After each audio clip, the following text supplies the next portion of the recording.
Welcome to the National Institute of Statistical Sciences Ingram Olkin Forum on Unplanned Disruptions in Clinical Trials.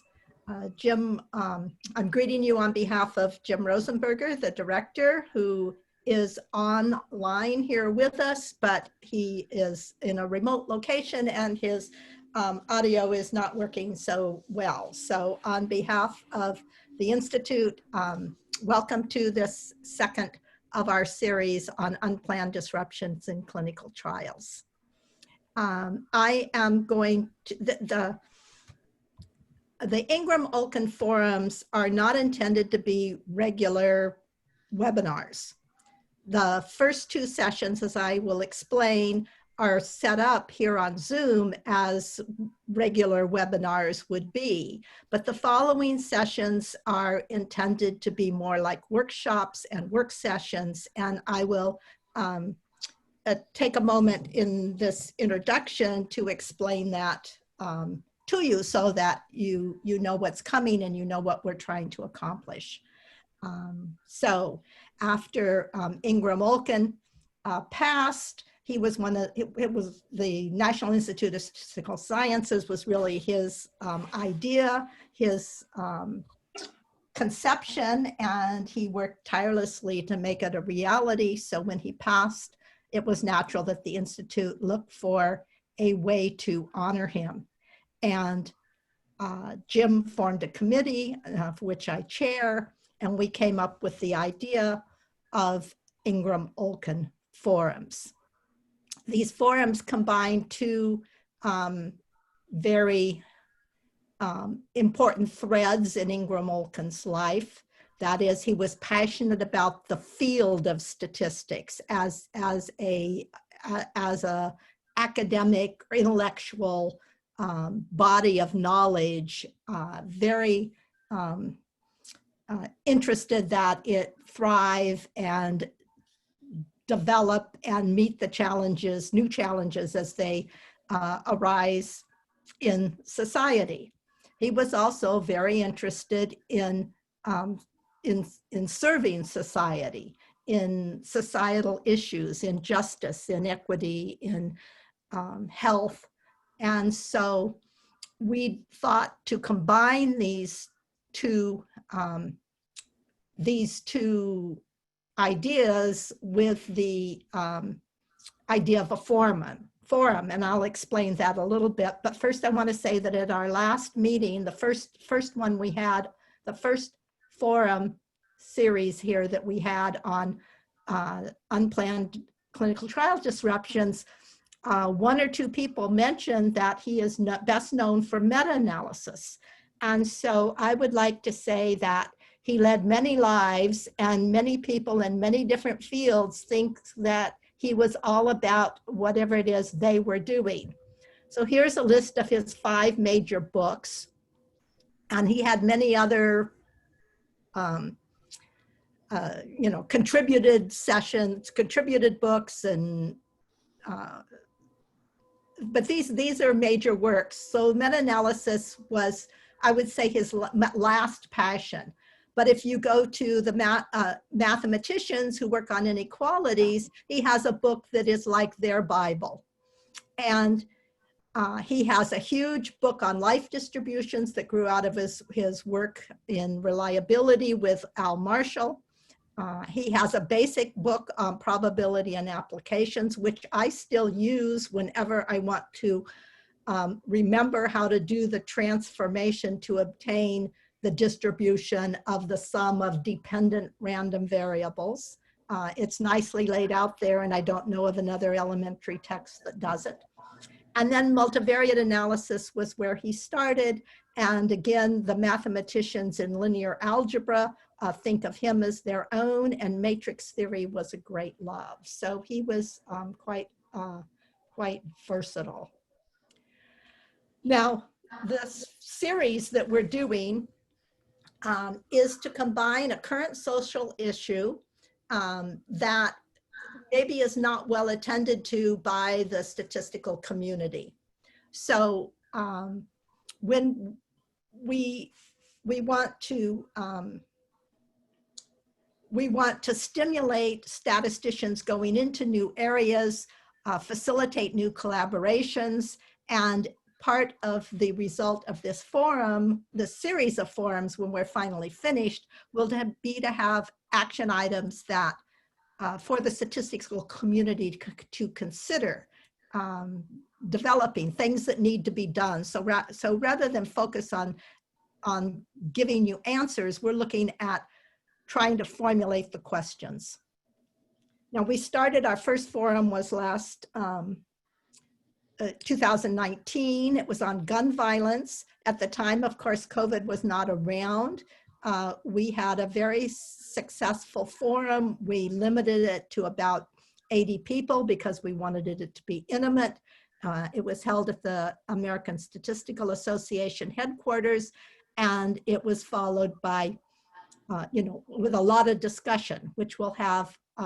We have some discussion here, but again, in the webinar format. In our subsequent sessions on this series, we will have much more discussion and working. But this initiative on gun violence has continued. There was an invited panel last year. There's an invited panel this year at JSM. And so we have a thread that's moving forward, and it was very successful in terms of meeting our goals. Our challenge in this forum series is really a test case, is whether we can generate the same kind of working activity in the Zoom environment as we did when we got people together and had them, talking over coffee and cocktails. We have forums in the works on opioids that was planned for May, and it's been postponed till next year. Again, thinking in the in-person format. We have one which is expected to go live in October on the ethics of artificial intelligence and bias in algorithms. And that one is just switching to an online format now. So, and several have been, we have a long list. And one thing that we're finding out, if in fact we can make this forum that we have now successful in terms of our goals, that with the online format, we can be much more nimble in terms of responding to societal issues. So we're hopeful, and we'll see how everything works out. So far in this series on unplanned clinical trial disruptions, we have 2 sessions. One was last week, one is this week, on perspectives from statistical leaders in government agencies. These 2 are really, as I said, considered to be sort of warm up for the more technical issues to be raised. And so after JSM to the late, probably in the late August, we will start up another, we have another 5 sessions in the planning works, and we'll be getting you the details on that, on some of that soon. But we'll plan, we've got 2 sessions planned on estimate issues and missing data.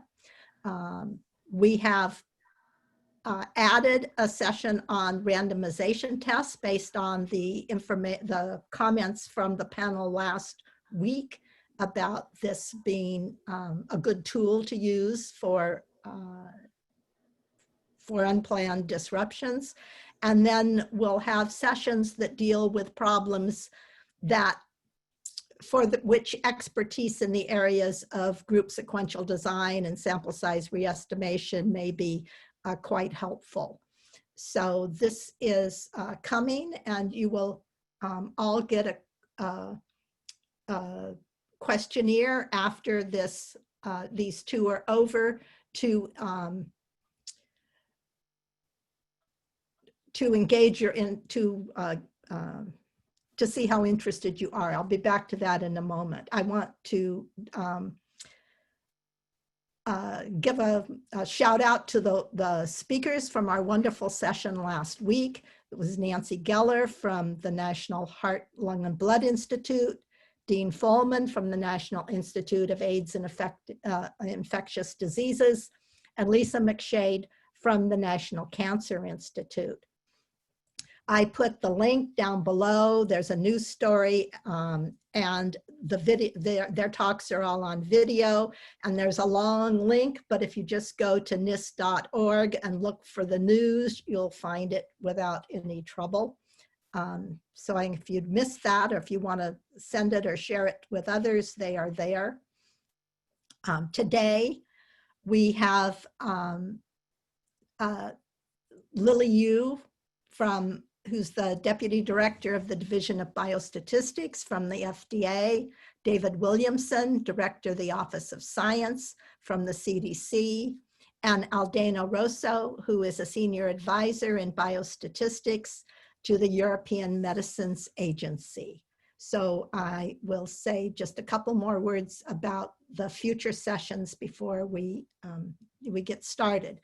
So these sessions, the forum as a series is intended to be participatory. So you're going to get a questionnaire after this, which is to gauge your interest. And because we want to have this be a working group, we may screen participants depending on the details of how we see that the discussion groups might work out. So we encourage you, if you're interested, to respond and to request a role so that we know that in fact you're serious about participating. You can be a discussant or a discussion leader, because we'll have groups, a moderator, a recorder. So let us know if you're interested in working. We have a journal, Statistics and Biopharmaceutical Research is interested in publishing the findings from this activity. And so, so watch for that. And again, the following sessions will be differently organized. On behalf of the organizing committee, I'd like to welcome you and invite you to enjoy this panel. So now I'm going to stop screen sharing and let Dr. Lily Yu get her slides up. And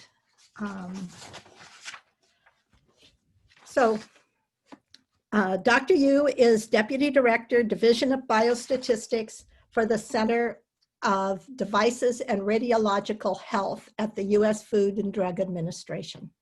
She oversees pre-market statistical reviews of medical devices and diagnostics, and she serves in the prestigious Senior Biomedical Research Service of the U.S. Department of Health and Human Services. And I see her slides coming up, and so with that, I'll turn it over to Lily Yu. Lily, just you've got your video. You've got your mute on, Lily. Yeah. Unmute yourself.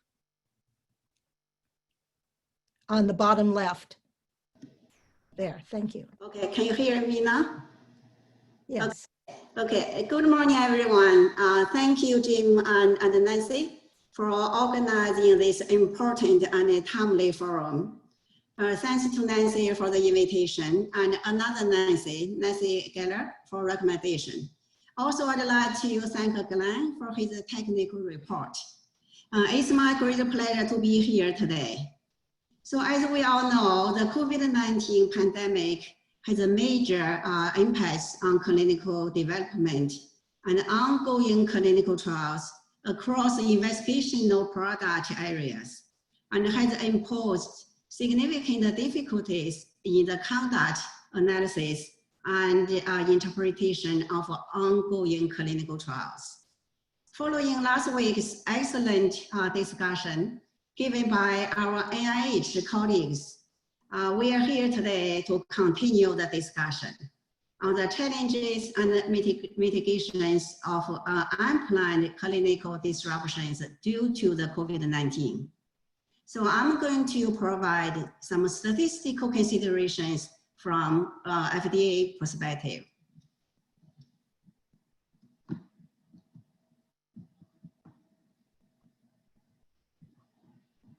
Okay, In this talk, I will start with FDA's great efforts in response to the COVID-19, then touch on some valuable insights from industry lead statisticians, including a consideration on mitigating study power loss by leveraging external data source. Then I will discuss some statistical methods for such study power salvage by leveraging external data. Finally, I'll give a summary. FDA plays a critical role in protecting the United States, including COVID-19 pandemic. FDA is committed to providing timely guidance to support the response efforts to the pandemic. Yes, indeed, FDA has issued many guidance documents, including FDA conduct guidance. A draft came out in March 2020 and updated on July 2nd. Another one is FDA statistical guidance issued in June. Okay, I'm going to give you a little bit more details about the two guidance documents, conduct guidance. FDA recognized that COVID-19 public health emergency may impact the conduct of clinical trials of medical products, including drugs, medical devices, and biologics. FDA emphasized that ensuring the safety of trial participants is paramount, very important. So it's recommended to make robust efforts to maintain the safety of trial participants and document such efforts.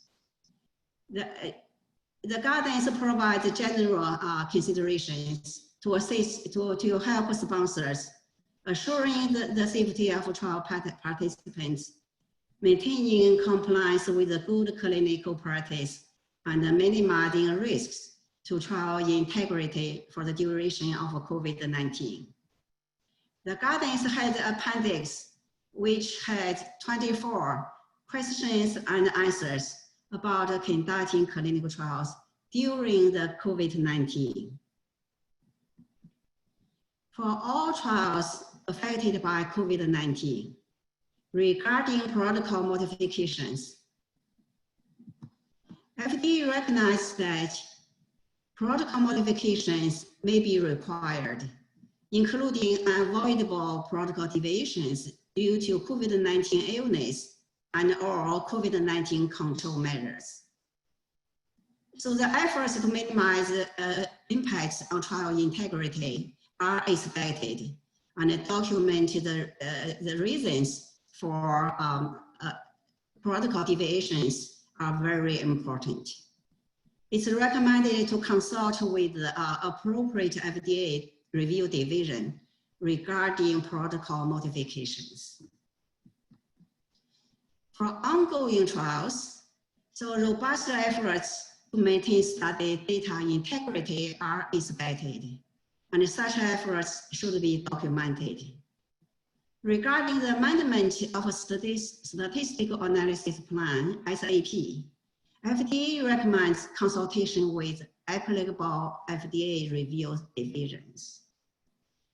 Prior to locking a data set, sponsors should address in the SAP how protocol deviations related to COVID-19 will be handled for the pre-specified data analysis. So now, changes in study visit schedules and missed visits or patient discontinuations may lead missing information. It's important to capture specific information in the case report form about and that explains the basis of missing data, including relationship to COVID-19 for missing protocol specified information. FDA statistical guidance. FDA issued this guidance to provide recommendations statistical considerations to address the impact of COVID-19 on meeting study objectives. So it outlines the considerations for the statistical analysis of primary and key secondary endpoints to help ensure that the trial will provide interpretable findings with appropriate statistical quantification of uncertainty. The guidance addresses the statistical considerations for proposed changes to trial conduct that may affect the analysis of interpretation of those endpoints. It's recommended that the sponsors should consult with relevant FDA divisions when considering protocol and SAP changes. I'm going to switch gears to talk about great contributions from industry statisticians. Recently, there are some publications written by industry lead statisticians published in SBR, Statistics in Biopharmaceutical Research. Now here are two examples. Authors made some recommendations and provided valuable insights, assessing and mitigating the COVID-19 impact on study objectives, design, conduct, analysis, and interpretation. They talk about issues on integrity and interpretation of clinical trials, intercurrent events, estimates, and missing data, as well as sensitivity data analyses. Regarding mitigating study power loss caused by unplanned clinical trial interruptions due to COVID-19. So they made some recommendations. One of them is to incorporate external data source, such as historical data or from previous clinical studies or real-world data, RWD. I found that idea is very interesting. Okay, so when planning to mitigate study power loss, as the first paper indicates, consultation and agreement with the relevant FDA division are very important, needed also in advance. It's critical to assess whether leveraging external data fits for purpose for the specific research question under consideration in the clinical trial. Sufficient external data quality and integrity are essential for regulatory decision-making. Data quality here refers to relevance and reliability. Outcome planning is critical. It's related to trial integrity and transparency. Complex and novel statistical methods are needed for leveraging external data. Fortunately, such statistical methods do exist. I'm going to give a discussion. The former FDA commissioner, Dr. Gottlieb, had an article in FDA Voice regarding leveraging RWD and RWE. In terms of novel statistical approaches, he gave two examples, Bayesian and propensity score methods. These two methods have been used in regulatory clinical studies. Propensity score methodology has been used to identify and construct a control group from external data source. And it can be used to augment treatment or control arm. Bayesian inference has been used to borrow external information for treatment or control arm. In addition, composite likelihood can be used to downweight patient information from external data source. Let's have a quick revisit of these methods. Propensity score methodology is a groundbreaking statistical innovation for the design and analysis of observational studies, developed by Rosenbaum and Rubin in 1983. For a patient, propensity score is defined as conditional probability of receiving treatment A rather than treatment B, given collection of observed baseline covariates. The idea is to replace the collection of confounding covariates with one scalar function, which is propensity score. The purpose is to simultaneously balance many observed covariates between the two treatment groups and then reduce bias in treatment comparison on outcomes. Here are three commonly used propensity score methods in the regulatory settings: matching and stratification on propensity scores, and the inverse probability of treatment weighting using propensity scores. All these methods can be used for both study design and outcome analysis, and more importantly, can separate the study design from outcome analysis, which is very important in the regulatory settings.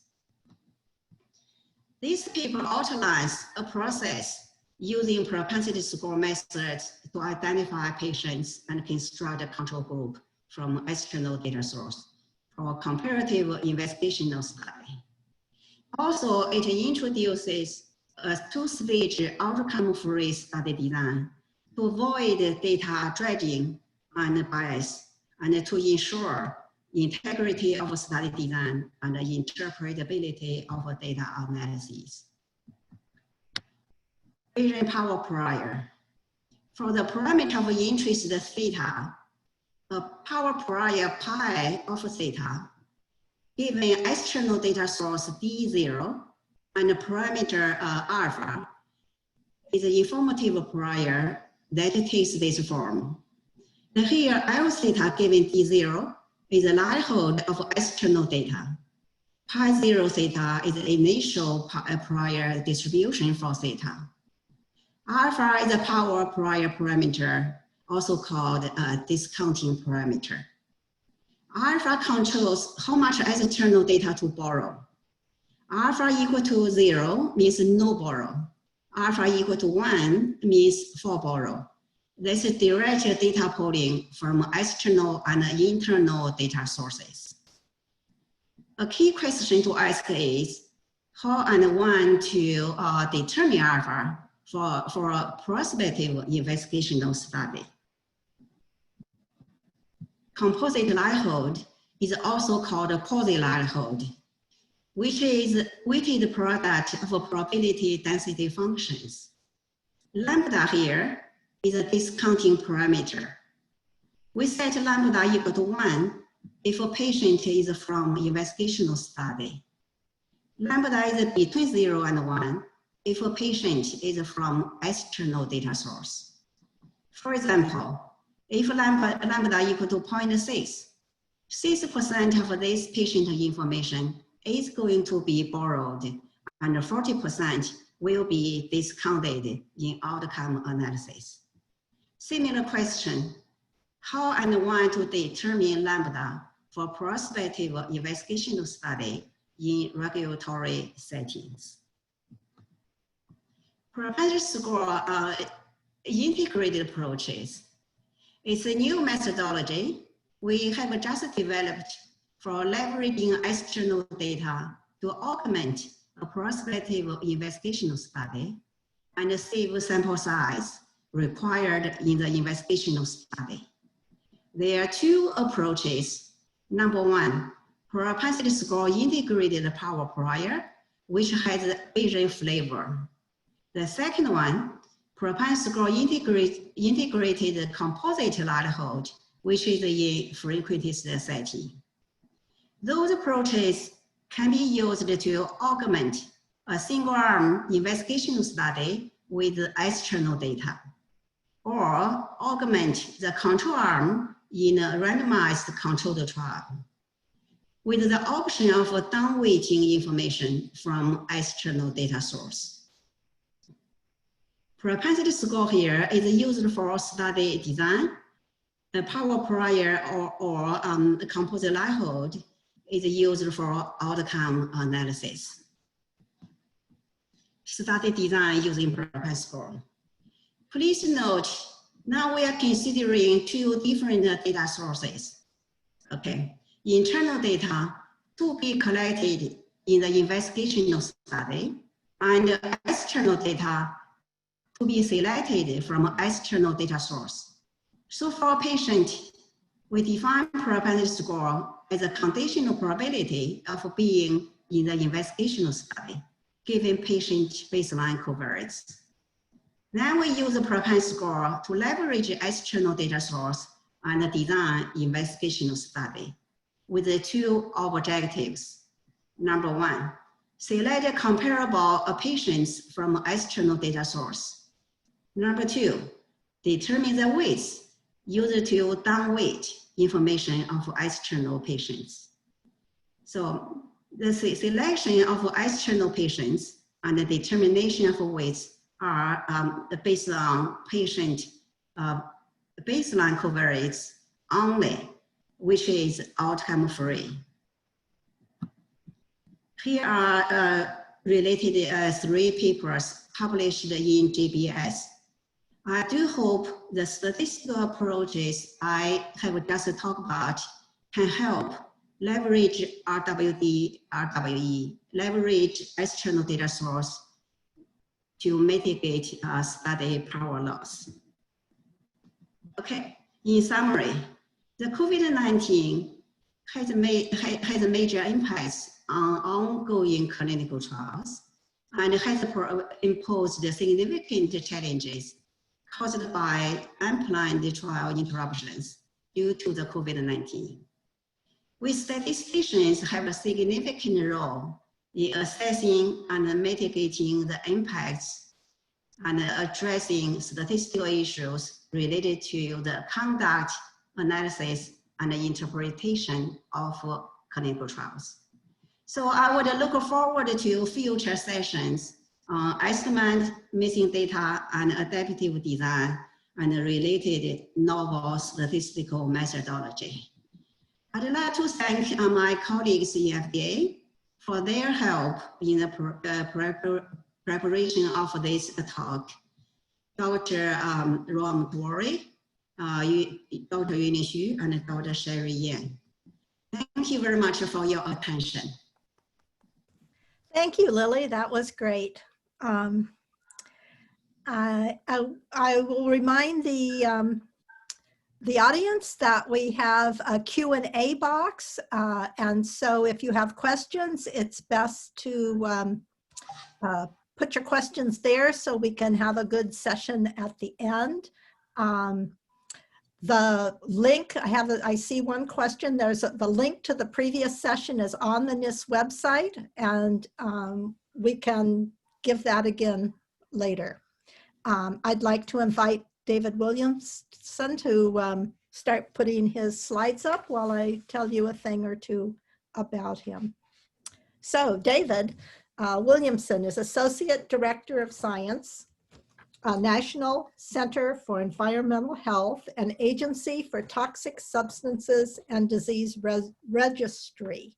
And that's within the Center for Disease Control and Prevention, the CDC. He was recently Deputy for Science with the CDC's Zika response. And so he has been involved with with virus responses. And he directed the National Notifiable Diseases Surveillance System. So that's the system where if there is a case of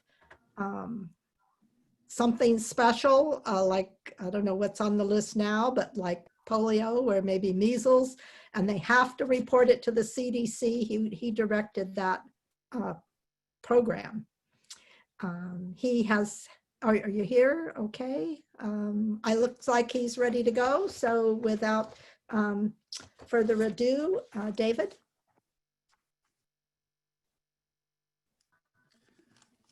Thank you so much, Nancy. I really thank Jim Rosenberger and Nancy and Nis as well for inviting me to present in this special forum. I'm very appreciative to speak in a forum honoring Ingram Olkin. Of course, Ingram was a statistical giant, as Nancy had said earlier.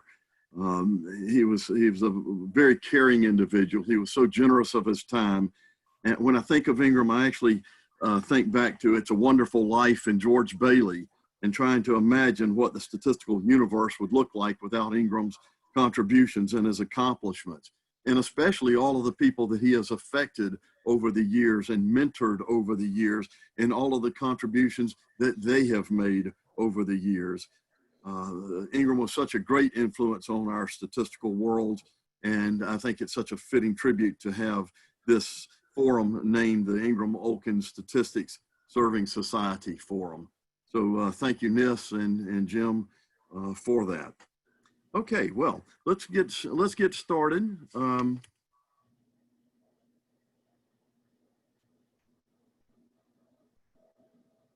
There we go. I'm going to start with a little bit of background. Of course, most of you know what the Centers for Disease Control and Prevention is. It's a premier public health agency in the world, and it has research in most of the prevalent diseases and conditions that affect humans. And we're one of the agencies that's been central to the response to COVID-19. I put up ATSDR here. That's the Agency for Toxic Substances and Disease Registry. And the reason for that is because the work that I'm going to talk about today, the perfluoroalkyl substances exposure assessment, actually comes out of ATSDR. But now how does that relate to CDC? Well, the reason that I've got them both up there is because the director of CDC is also the director of ATSDR. ATSDR then is a sister agency to CDC, and it's actually a bridge agency. On one hand, you have the Centers for Disease Control and Prevention, a public health agency, and on the other hand, you have the Environmental Protection Agency, which deals with environmental science. ATSDR is right in the middle of that. It bridges between the public health and the environmental, and so it's actually an environmental health agency. That's what ATSDR is, and it's charged with trying to determine how people are exposed to hazardous chemicals. Not only how they're exposed, but to assess that exposure and hopefully reduce or end that exposure. So that's what ATSDR is. Now I put Associate Director for Science up there because that's what I really am. That's my role at CDC. And what that means is that I'm responsible for overseeing the research agenda. And in this particular case, I'm in the environmental arena, so I oversee the research agenda for all of the environmental research and work that comes out of both CDC and ATSDR. That means that I also have responsibility for the scientific quality and the integrity of that work. So, so I'm pretty busy, as are we all. And when Nancy called me and asked me about presenting in this forum, of course, I was excited because it's Ingram, because of Jim Rosenberger and Nis, and because I've known Nancy for a long time. I was very flattered and honored to be included in this. But I told her that, you know, the name of the series is Unplanned Clinical Trial Disruptions. And we don't do a lot of clinical trials at CDC. We do a lot of epi studies, a lot of observational studies. And Nancy said, well, that's okay. We can expand the definition of what we mean by clinical trials to include interruptions in health studies. And so it might be nice to hear what you have to say about that. And I told her that it was very propitious in timing because I was helping the CDC Office of the Director actually develop some guidelines for how to restart our projects, how to restart our research, how to restart our studies, taking into consideration precautions against COVID-19. And she said, well, that would be great. She said that she thought that if I provided some kind of insight into how CDC is undertaking, resuming their research, that would be a good fit for this forum. And so what I'm going to do is tell you a story. I'm just going to tell you a story, and it is a warm up for some of the more technical issues that you will get later on in the fall. So let me go to this slide and introduce you to, maybe you've already heard of these chemicals, per and polyfluoroalkyl substances, better known as PFAS. It is a large class of man-made chemicals. There are over 5,000 different PFAS chemicals. These chemicals are used in industry, they're used in consumer products, and they've been used since the 1950s. But can you imagine, since the 1950s, there are over 5,000 different ones of these man-made chemicals. Now, what are some of the products that PFAS are found in? Well, first of all, PFAS is a chemical class that are used to resist grease, they resist water, and they resist oil. And so they have multiple purposes and are used in a myriad of products. So for example, your non-stick cookware more than likely has PFAS in it. Water repellent clothing has PFAS. They're also found in stain-resistant fabrics, including carpets. They're found in some cosmetics, and they're found in firefighting foam. Now, when we talk about PFAS, the most common PFAS that we see in the literature, the ones that are most commonly studied, are these two that I've showed you here. Perfluorooctanoic acid, better known as PFOA, and perfluorooctane sulfonic acid, better known as PFAS. So if you've heard of these per and polyfluoroalkyl substances, more than likely you've heard of PFOA or PFAS. Now, why are PFAS, why are they a problem? Well, they migrate into the soil and into the water and into the air, and they don't break down. They're very persistent. And so what we'll find is that most people in the US have PFAS in their blood. And that can be a problem. And here's how it can be a problem. Exposure to high levels of certain PFAS may lead to these maladies here. You could have increased cholesterol levels. There's an increased risk of high blood pressure and preeclampsia in pregnant women. There's an increased risk of kidney and testicular cancers. There's a decreased vaccine response in children. And of course, that's important to all of us. There are small decreases, very small decreases that we're finding right now in the literature for infant birth weight. And there are changes, both increases and decreases, depending on what the liver enzymes are. You get changes in those enzymes. So ATSDR undertakes what we call exposure assessments. And exposure assessments are initial data collections and analyses that are to help us understand, are people exposed to certain chemicals? If they are, what are the sources? And if they are, what can we do about those sources? Can we reduce or stop the exposure? In this particular case, we are going to be taking a look at a PFAS exposure assessment. And this is one that fulfills a requirement from legislation. The 2018 Consolidated Appropriations Act, in fact, is exactly what allowed us and mandated, really, that ATSDR and CDC undertake this PFAS exposure assessment. Now, what were we planning on doing in this exposure assessment? Well, first of all, we're going to test the blood and urine. And we're doing that to determine what the levels of exposure are in people, to provide communities and individuals about their levels of exposure in their bodies and compared to the general US population. And we're doing that by using NHANES data. Okay, the next thing that we're going to be doing is testing environmental samples. And in particular, we're talking about indoor dust and tap water. We're implementing a questionnaire, and that questionnaire is in hopes of identifying the characteristics and behaviors associated with higher PFAS levels. And so in our questionnaire, we include things like demographics, housing, we have health questions, we have questions about water use. What's the source of your water? Is it municipal water? Is it well water? And do you use a filter on your water system? We ask questions about your occupational history. We ask questions about flooring. So for example, do you have hardwood floors? Do you have carpet? We ask questions about certain types of products, such as non-stick or stain-resistant products. So, like I said, Congress asked us to undertake this study, and we were told that we should have at least 8 sites. And so we selected these sites based on a myriad of factors, including the type of water supply, whether it's municipal water or well water. We're interested in looking at sites where PFAS has been documented in the water.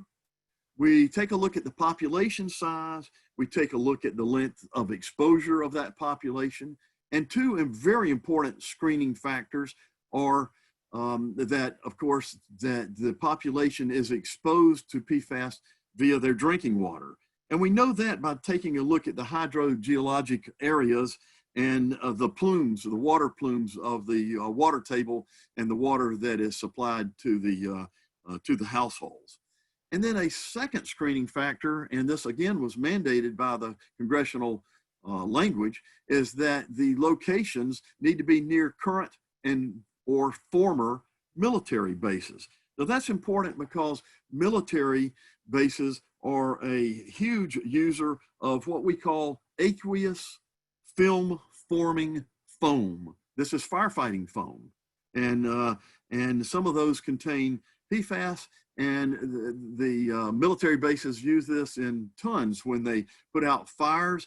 And of course, what happens is that aqueous film forming foam eventually evaporates, it migrates down into the soil, and it gets into the water table. So that's very important. And so our site selection, we had various factors, including these 2 main screening factors. We collected data at 5 sites by March 11th.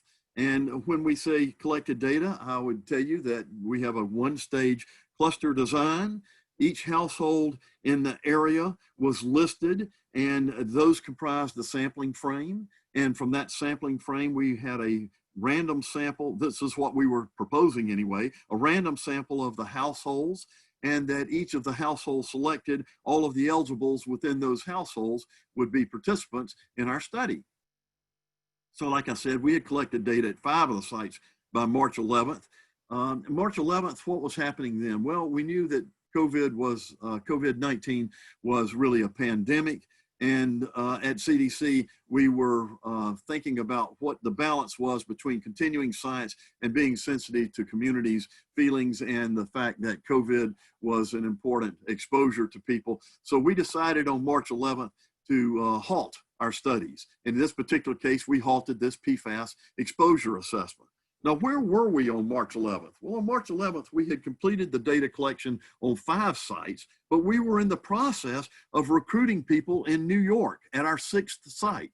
So we actually had people out in the field. And when we paused our field work on March 12th due to COVID, what did we actually have to do? Well, we had to pull our staff back. We had to pull them out of the field where they were recruiting. We had to call people and cancel appointments from the people who had already said that they would be participating in our PFAS exposure assessment study there in New York. We had to send emails out to the communities, to the media, because they were expecting us to be in the community there in New York, and they needed to understand why we were pulling back. We had to update our website. We had to coordinate with our regional offices. ATSDR has regional offices in which we have staff that are co-located with EPA staff. So we do have a close relationship with EPA, but because of that, we had to make sure that when we were pulling staff back from New York, that we closely coordinated not only with our regional staff, but we had to coordinate with the state and local organizations, the health agencies, and make sure that they understood what we were doing and why we were pulling back at this time. So we actually had an interlude. We had a couple of months there from March 12th into May where we weren't doing our studies. In particular, we weren't out in the field performing our PFAS exposure assessment. And in May, the principal investigator in the program came to me as the associate director for science, and they said, well, you know, what do we need to do to restart studies? And of course, things like this, it really hadn't happened, whether it was at FDA or NIH or at CDC. There was no precedent.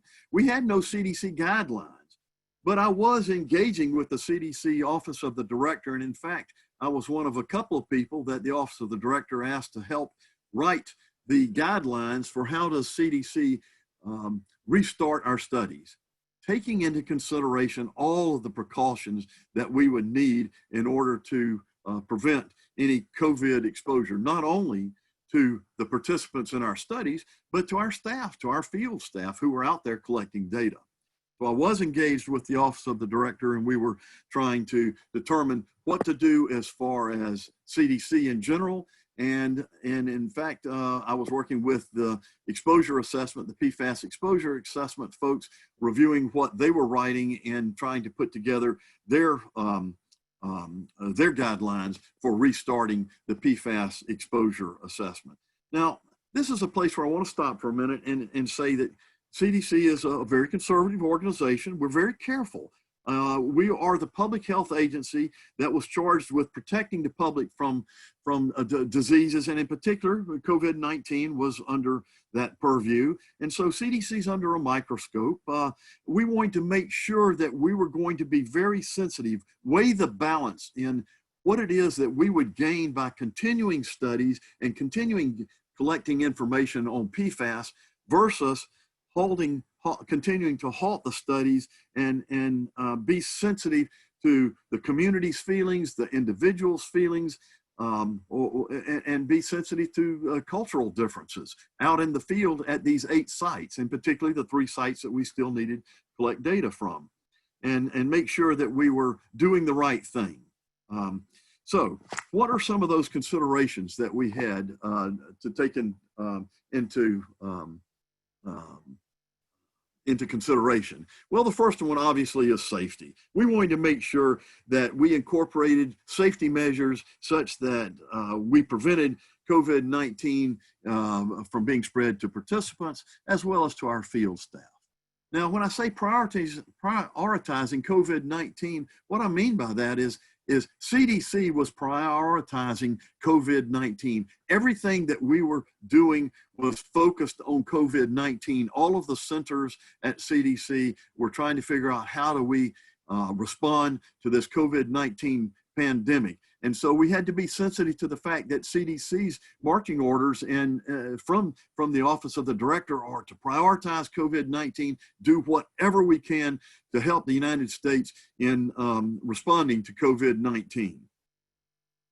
We also had to worry about human subjects' risk and benefits. And we talked a minute or so ago about the human subjects. We needed to make sure that human subjects' risk were at a minimal and that the benefits were worth whatever risk we had for human subjects in order to restart studies. We had to look at the scientific urgency. What was the scientific reason to restart this particular study or any study? Was there a reason for us to go back out and now restart? And in this particular case, there was some scientific reasoning for trying to restart here. And even though PFAS is persistent, the exposures were decreasing. And we knew that by losing 4, 5, 6 months, that the people that were being affected, the communities, the individuals, their exposures were decreasing, and we weren't going to be able to gather the most cogent scientific data and analyze the data and try to tell the communities what it was that they were actually exposed to, how much exposure that they've had such that it translates into a body burden in their blood and urine, and what it was that we were going to be able to do about those exposures. We had to worry about the scientific integrity. So for example, we're risking changing the protocol. In fact, we are changing the protocols because we had to incorporate precautions against COVID-19. And we needed to make sure that we were going to be able to answer the same questions that we had hoped to answer when we started the study. So we had to worry about the burden on our state and local partners because they were the ones that were also out in the field helping us and working with the communities. And of course, we had to take into consideration those jurisdictional COVID-19 policies. Some jurisdictions would not allow travelers into their particular area. And they also had other COVID-19 policies that we had to be sensitive to. And finally, we had to worry about the impact on the public health for the communities and individuals. If we were to continue a stoppage, what did that mean to these communities and to these individuals? So we did want to restart the process though, and in order to do that, it was a very involved process that we had to coordinate with a lot of different groups within CDC. Our Office of Safety, Security, and Asset Management. This is where our clinics are, and this is where some of the docs are, and they tell us what it is that we need to be worried about as far as personal protective equipment, safety measures, et cetera, when we go out into the field. We coordinated with the National Institute for Occupational Safety and Health, which is within CDC. And of course, they have the charge for looking at occupational safety. And we had to worry and include the guidance that we got from them. We also went to a science and surveillance, a very senior level subgroup at CDC, and make sure that they understood what we were doing and why we were doing it. And of course, like I told you a few minutes ago, we were coordinating with the Office of the Director, and me in particular. I was helping work with the CDC Office of the Director on developing guidance for when CDC could restart projects, and what was the guidance for in particular when we could restart our PFAS exposure assessment. We had to perform clearance. We not only went through the Environmental Health Office of Science, which I run, we actually also had to go through the Emergency Operations Center at CDC because they actually are in charge of emergency responses such as our COVID-19 response. 1 minute, David. A minute ago, we had to synchronize the development of the PFAS EA restart guidance with the CDC guidelines. And when I say synchronize, I meant not only the timing of our guidance had to be in sync with the development of the CDC guidance, but the content as well. And that's, of course, what we did. So we implemented our EA restart, and to do that, we coordinated with ATSDR regional offices, with the state and local offices. We had to ensure that our laboratory was ready for collecting samples again and analyzing those samples. We developed and implemented a communication plan. We wanted to make sure that the community understood we were coming back into the community, that the media understood that the state and local health departments and regional offices, and obviously all of the people who we were hoping were going to participate. We scheduled community meetings. We scheduled the blood and urine collection, the environmental sampling, implementation of the questionnaire. We had to resume our contract. We had contract staff that was helping us. And finally, we had to identify and mobilize our field staff. And so this is what we did, but instead of going back to New York, we actually, our 6th site was in Moose Creek, Alaska. And so that's where we actually are, and we are collecting data there now. So the final slides here, just wanted to provide you a little bit of insight. So what actually is the impact of COVID-19 on this particular study? Well, like I mentioned a minute ago, the levels of exposure have decreased. So we know that. Now, what about the expectations of the community, of Congress, of media? We needed to worry about our relationships with the communities, and that was critical to the exposure assessment. We wanted the communities to know that we were going to be safe, that we were going to protect them against COVID, and yet at the same time, we wanted them to participate in our studies because their participation was critical to getting the information that we could analyze in order to understand. But what happens if the participation is lowered because people are worried about COVID-19? What would that mean? Well, that would mean that our sample design would be changed. Instead of having random samples, perhaps we would have to go to a convenience sample and just take the households that would volunteer rather than do a random sample and one-stage cluster design. And of course, what would that mean? Well, that would mean that our data analysis would change. The Yeah. sample sizes, the power calculations, they were all out the window, and we would have to reanalyze, we would have to determine how to analyze data with a new type of sampling design. Wrap it up, David. Our inferences. So, I'd just like to close and say, so lessons learned, we know that we need to increase preparedness for these types of events, for these types of outbreaks, and that affects our science. We need to be more flexible in our ability to understand what it means when we stop science and when we restart science. And, you know, honestly, I think the virtual options have been fairly successful, and we probably need to be thinking about long-term changes that would incorporate these virtual options. So finally, I would just like to acknowledge Brad Goodwin and Rachel Rogers, who are the principal investigators for the PFAS exposure assessment, and thank NIST again for the opportunity to present this, and thank you as the audience for listening. Thank you, David. Thank you. We have questions and answers we'll come to at the end. I'm going to ask Aldana if she'll go ahead and, well, David, if you'll stop sharing so that she can start sharing. We're running a little late, but I think we have plenty of time. So we'll just be flexible ourselves.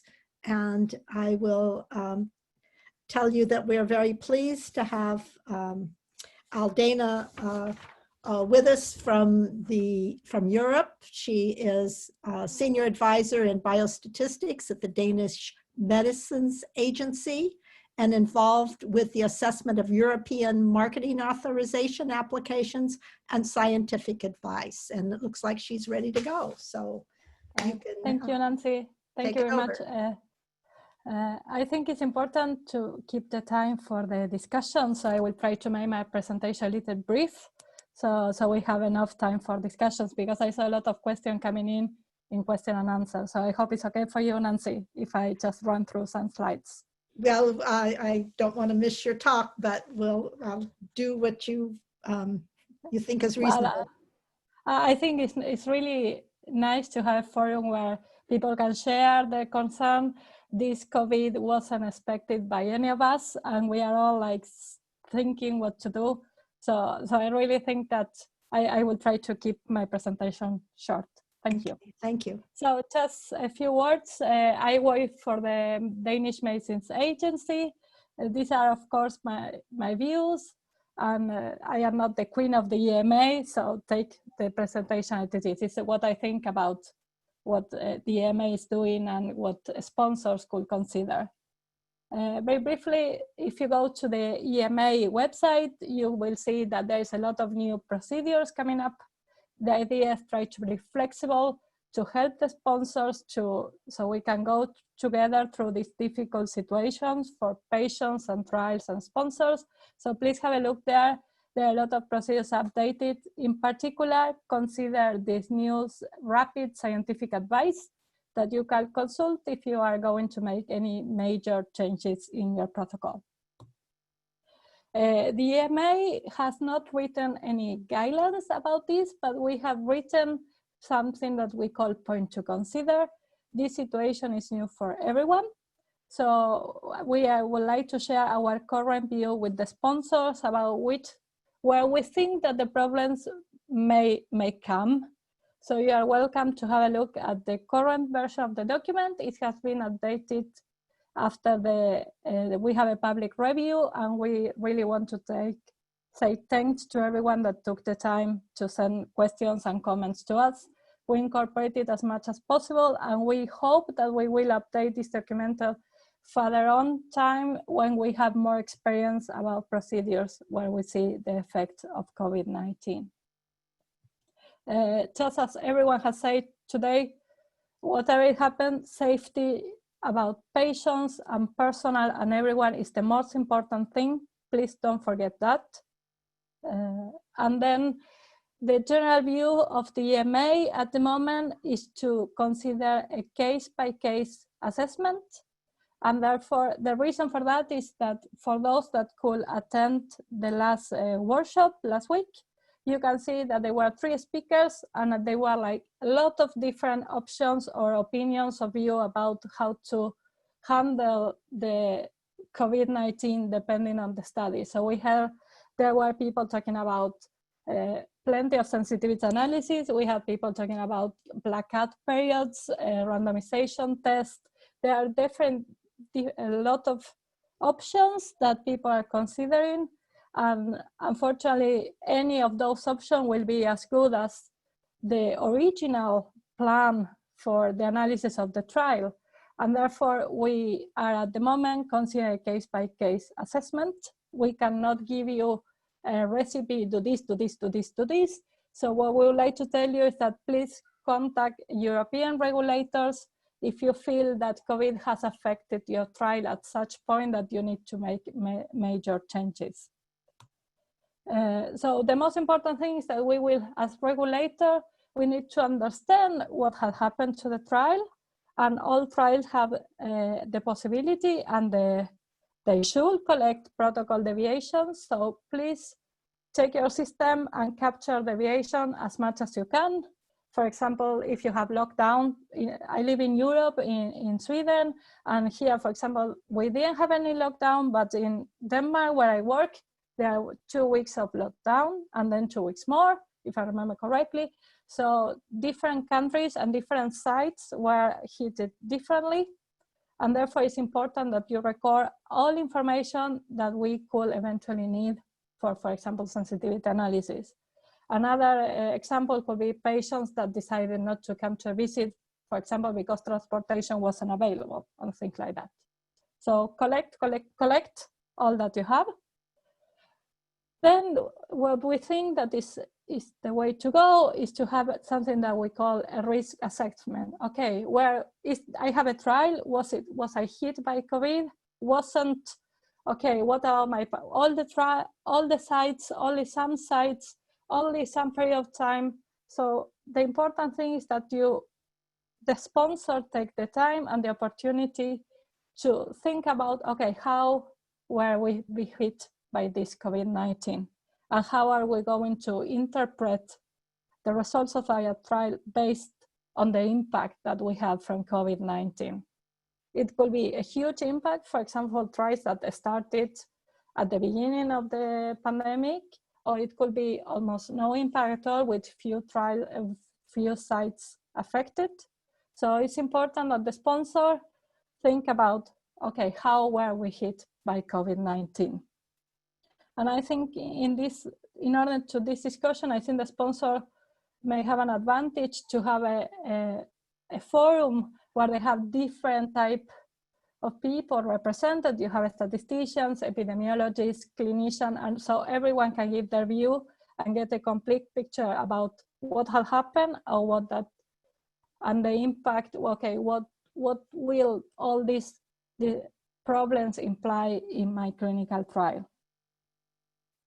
As we say, we don't recommend at the moment to do unblind data analysis, because the reason is that we don't know what will happen, and we don't know if we will be able to interpret the results. If the sponsor considers that they need to do an assessment about, okay, what happened to my trial? Do I have any power?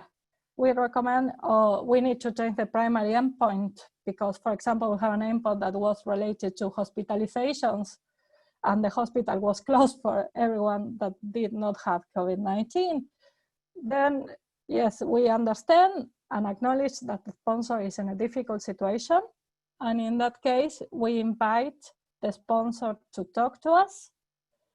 But we don't recommend any analysis to check whether, okay, are we able to hit a treatment effect here?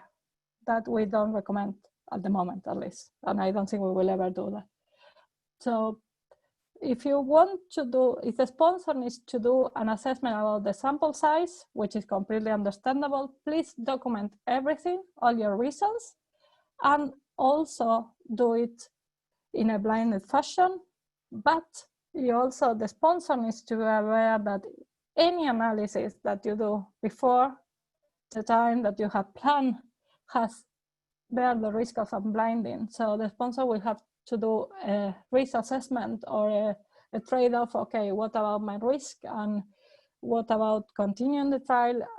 In that case, in these very difficult situations, we think that the sponsor could consider to contact us, especially in case that when you are planning to change the primary endpoint, because the interpretation of the results will be challenging. And another thing that we would like to point out is that we have this new estimate framework, but it's not new, but maybe new in this area.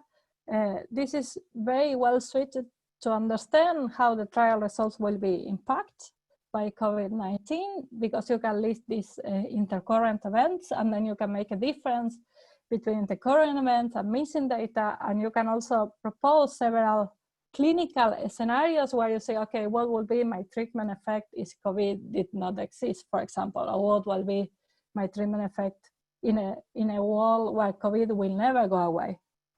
So we are not saying that you need to change your protocol or SAP to include an estimate framework. What we are saying is that you can use the estimate framework, and we believe that will be useful for the sponsors. Well, this is more like what I say. If you're going to do really major changes in your trial, like for example, change the primary endpoint, unplanned interim analysis with fewer events that will restrict the power of your study, or shorter follow-up time that are not in agreement with our guidelines, we invite the sponsors to seek scientific advice at the EMA, or if the sponsor wants, many of the European agencies, I am pretty sure almost all of them, are welcome sponsors that want to discuss with local scientific advice as well. So as I say, please, patient safety first, personal safety first, everything else comes later. Capture every single deviation and record all possible information that may be useful to assess the impact of COVID-19. If the sponsor considers after doing a risk assessment that they need to make major changes, you are welcome to consult us. There's plenty of information on the EMA website about different guidance that you could use in clinical trials and COVID impact. But I think the key point is that please remember to record everything, report, and then seek advice before doing something. Because once I have been involved in scientific advice where the sponsor has already implemented the protocol changes, and in those cases, there's not much for us to do. So please come earlier, and we are ready to help you and to use our time and help the sponsor as much as possible, so we can still work in this clinical trial world despite COVID. Thank you. Thank you. Thank all the speakers. And that was excellent in terms of setting us up for future talks. At this point, I'll invite Adam Lane and Sergey Tarima to show their videos. They're on the organizing committee and they're going to handle the questions. So I can start with a question to Dr. Yu, because there were 3 questions related to real world evidence. Essentially, because there are a lot of limitations associated with it, right? Residual confounding related to unmeasured variables, different biases, and it's possible like cherry picking, right? Because if there are several external studies, investigator can pick a study which kind of fits to his beliefs. How concerned FDA about that, and any protection against these biases? So if I understand the question correctly, so you are talking about multiple data sources, is yes, that right? External data, yes. External data sources. Yes. Okay. So your question is how to select data external data source? Is that question? The question is that there are different biases associated with external data sources. Yes. How concerned FDA about that and any protection against these biases? Okay. That's a good question. I'm not sure whether I can give you a satisfactory answer or not. Yes, okay, now there are so many biases that could be introduced by leveraging external data source. Okay, so you see now, as I said in my talk, first you have to consult with the FDA relevant review division to see whether, so it's feasible to use external data source.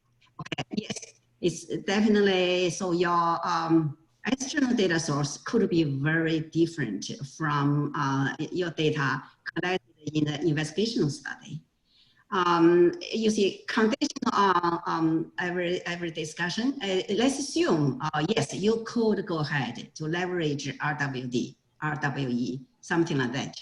Okay, to address bias, so we do have a statistical method to do that, as I mentioned in my talk. So one of them is a propensity score or methodology. You could do that. However, there is a limitation on that. That methodology can only address a bias introduced by observational study, so observed covariates, not unobserved ones. So, yes, you have some way to do it, but there are limitations.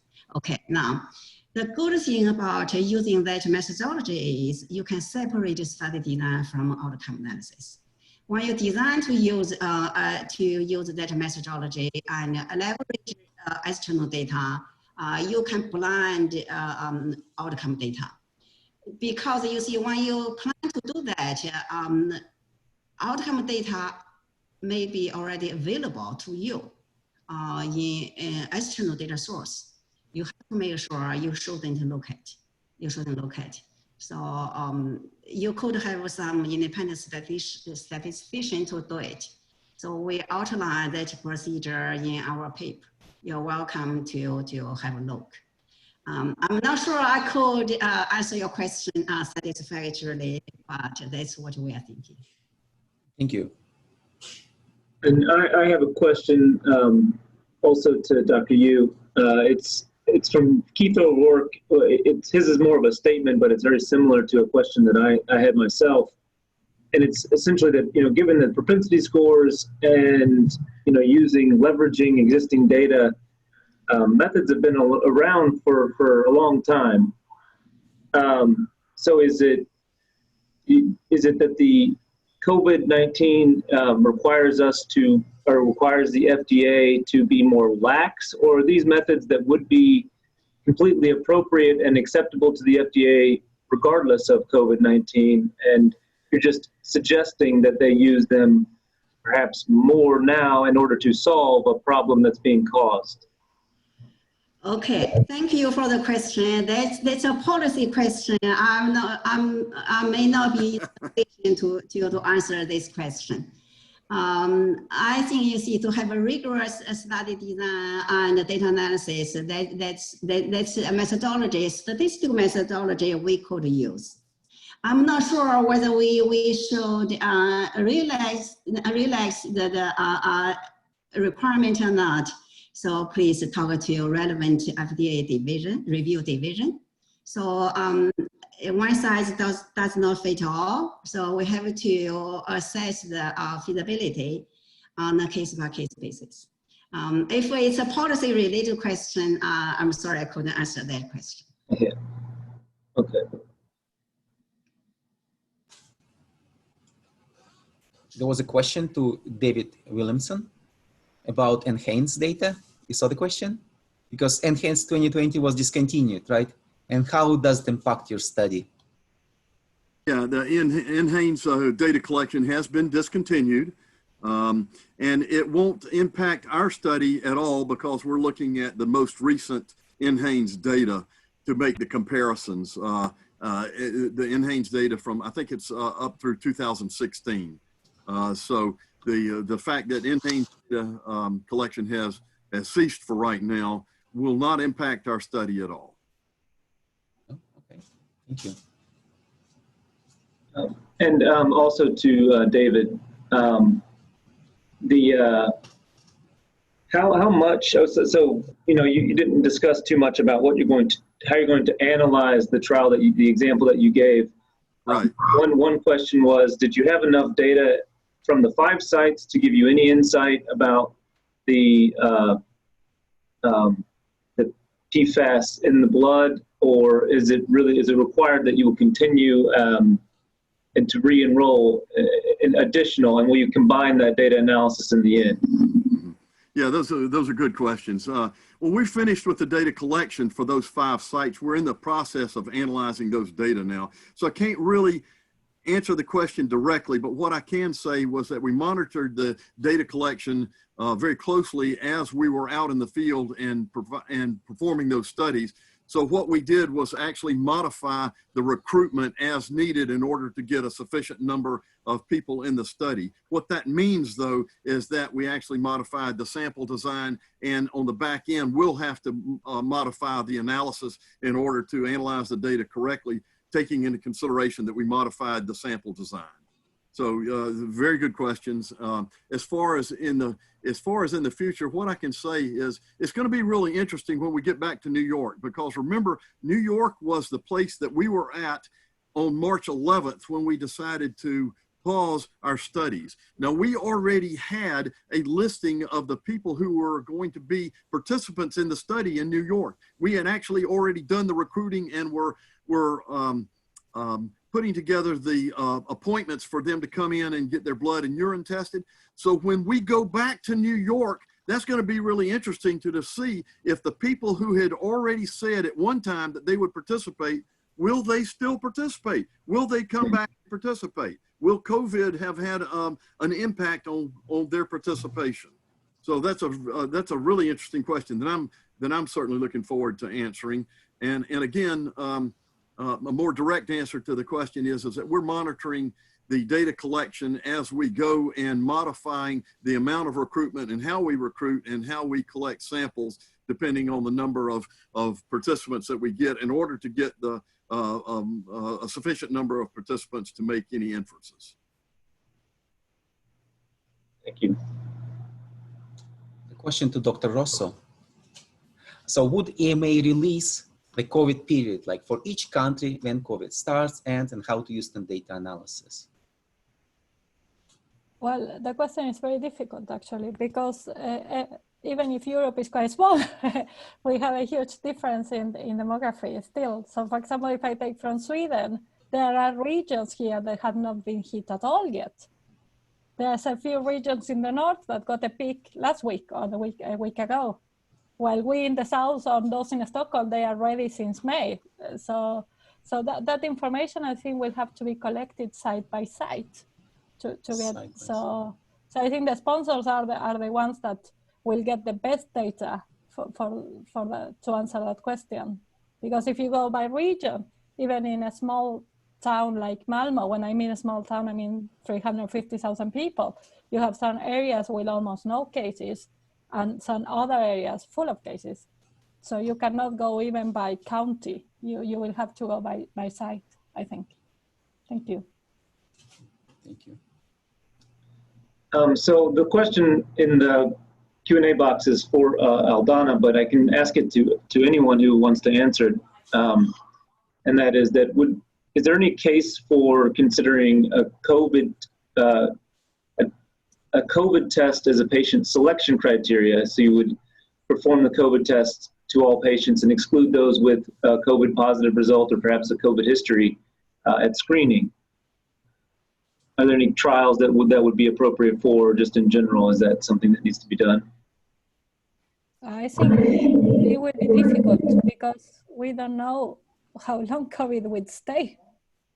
If COVID will stay forever, like standard influenza, then if you exclude a certain group of patients in your inclusion criteria, they will be excluded all the way. So your clinical treatment effect will not be that easy. It will not be easy to extrapolate to the group of patients that you have excluded. Right. So I think it will be very difficult to have such an inclusion criteria in a trial. Thanks. I'd like to take a crack at that as well. Maybe this is not going to be a direct answer to that question, but I'll just tell you that CDC and my group is looking at further studies, and it's actually not at the exclusion of COVID, but we're interested in how PFAS affects people's whether they're going to be more susceptible to getting COVID-19 or not, or if they do get COVID-19 and they've had PFAS exposure, what are the results of those? So we're looking at the intersection of the two of those. So it's not exclusion, it's the inclusion, and actually looking at how we could better shed light on what PFAS does as far as immunosuppression. Thank you. There is a question to Lily Yu. How do we choose the discounting parameter for power prior, prospectively or retrospectively? Yeah, you probably see this question, right? I'm sorry, my internet is unstable. Can you read the question again? How do we choose the discounting parameter for power prior, Okay. prospectively or retrospectively? Oh, that's a very good question. So, okay, that's our research is about. A very good question. In pre-market confirmatory study, we suggested to select to determine the discounting parameter alpha or lambda in advance based on baseline covariates. Instead, selected based on outcomes. Very good question. It's outlined in our papers I presented today, 3 papers. Very good. Thank you. So to Dr. Rosso, the recommendation is to assess the impact by an independent party. Is that out of concern for unbinding, or if there is no such concern, can the study team assess the overall impact on an ongoing basis? Well, we actually clarified that. That was a very good question that we got from the sponsor during our review period. Of course, the sponsors has always the final decision, but we recommend that if you have an independent body having an extra look to the data, that's safer both for unblinding and, for example, let's suppose that the sponsor arrives to the decision that we need to finish the trial earlier and we want to file in with what we found. Many times it's possible almost to guess the result based on adverse events or mortality. If you have an independent committee suggesting that, I think, in my opinion, the sponsor is in a better position than if the sponsor itself has had a look and then realize, oh, we can finish now, because that will be in our crappy mind, regulator mind will be thinking, but why have they done it now? It's because they saw something, it's because this is the proper time point to do it. So I think it's always a good idea to have an independent review, even if we all know that they are not fully independent because they get paid by the sponsor, such a job. But I think considering the way that we work, I think an independent review committee is a safer alternative. And in any case, the sponsor always has the final word. Okay, thank you. So our time is officially over. We got, I think I started us off a little late. If there's more burning questions and the speakers want to stay around, that they're welcome for another question or two, but we'll consider the panel officially over if people need to go and get to other obligations. So how is the Q&A box coming? or first if you're willing to stay, otherwise we'll see you log off. Sergey, Adam. Yeah, Adam, go ahead. Oh, no, go ahead. There was a question about what would be the faster process for sponsors evaluating unplanned interim analysis to engage regulators, whether by submitting protocol amendment or statistical analysis plan, or requesting meeting to discuss this. It's more of an administrative question, but it's still important. Because it looks like, yeah, go ahead. The EMA, we have now a fast track for COVID related scientific advice. But of course, if you make, the problem is that the trial is all connected.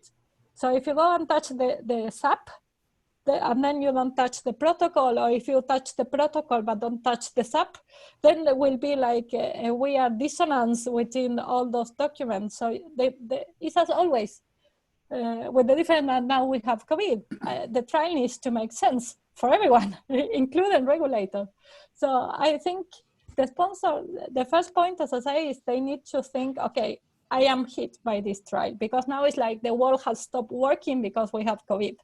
So we first need to calm down, and then we need to say, okay, I am hit, yes, which trials, okay, this, and this, and how much, and then try to think about, okay, what's the impact?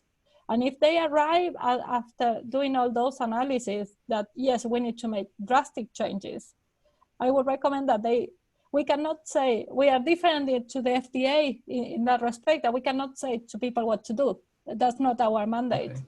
But we can, if we get a plan, we can give our point of view that the sponsor could follow or not.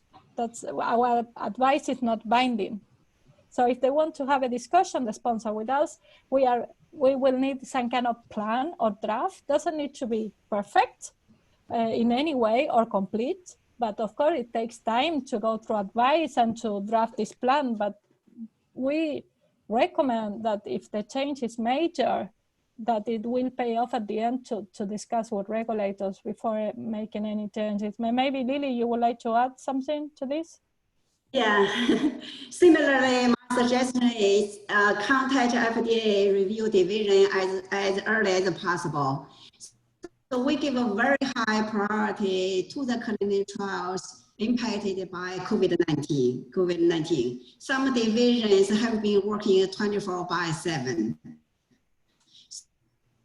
So yeah, FDA acts very quickly. We could have immediately have some telecoms so to discuss the change. So in my talk, I deliver that message multiple times. Please contact relevant FDA review division. Thank you. And I also have a question for Dr. Yu. You mentioned that you had a guidance document that you published in March, but there's only a brief mention of the statistic analysis plans and what in the guidance.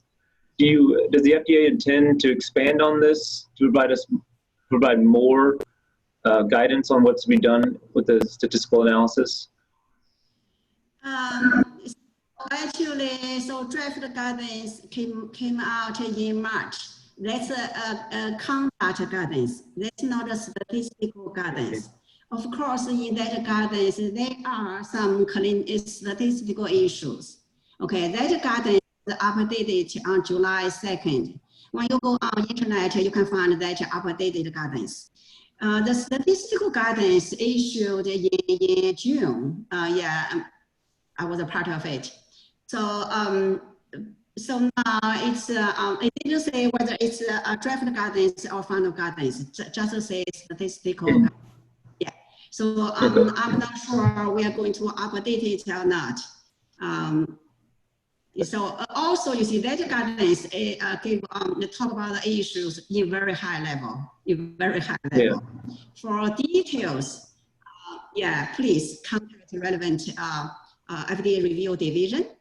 Definitely in the conversation with the sponsors, statisticians will be there.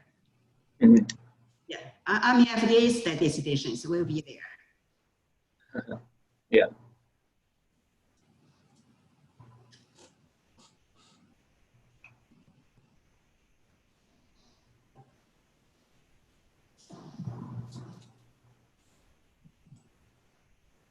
I think we've had most of the questions. We're winding down with the questions. I would like to thank all of the speakers one more time for giving us their time and attention and all of the interesting topics that they've raised. And I look forward to having some good sessions to follow. So stay tuned and thank you all for coming. Thank you very much. Thank you. Bye-bye. Thank you. Bye-bye, y'all. Bye. Thank you. Hi.